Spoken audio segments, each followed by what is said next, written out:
Hi, I'm Jonathan Sullivan from the Office of Catechesis for the Diocese of Lafayette-in-Indiana.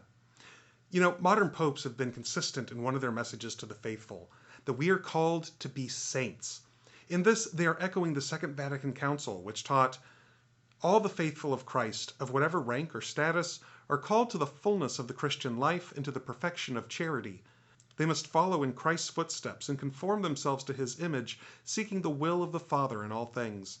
They must devote themselves with all their being to the glory of God and the service of their neighbor. In this way, the holiness of the people of God will grow into an abundant harvest of good.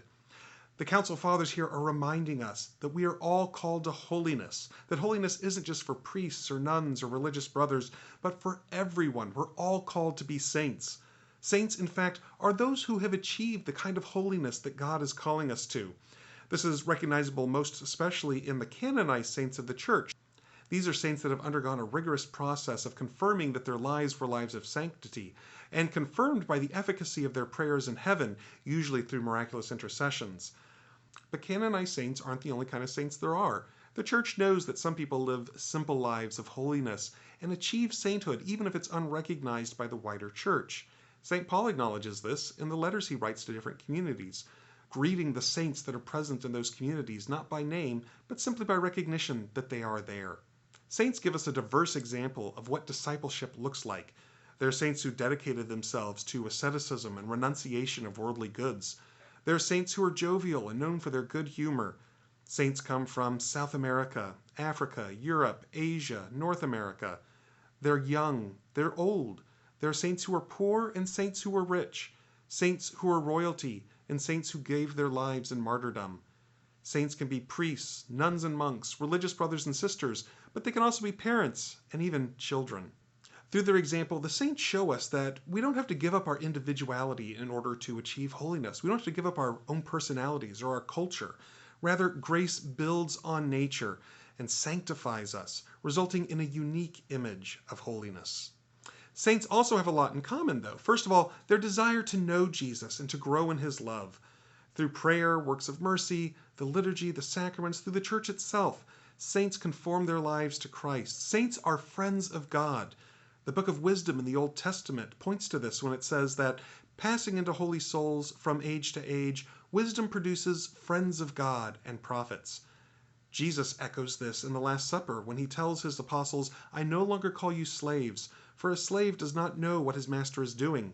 I have called you friends, because I have told you everything I have heard from my Father."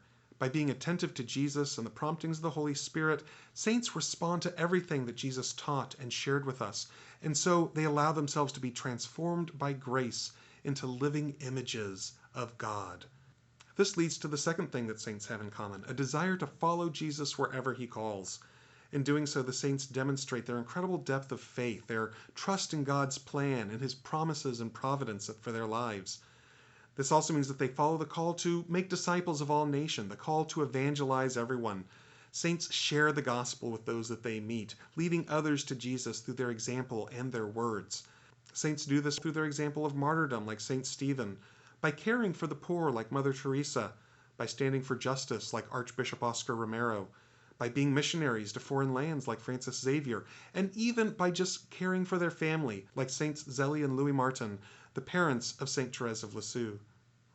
As we celebrate the solemnity of All Saints this year, give thanks for the example of the saints and ask for their prayers that you too can achieve the holiness that you are called for. As you discuss this video with your family this week, consider these questions.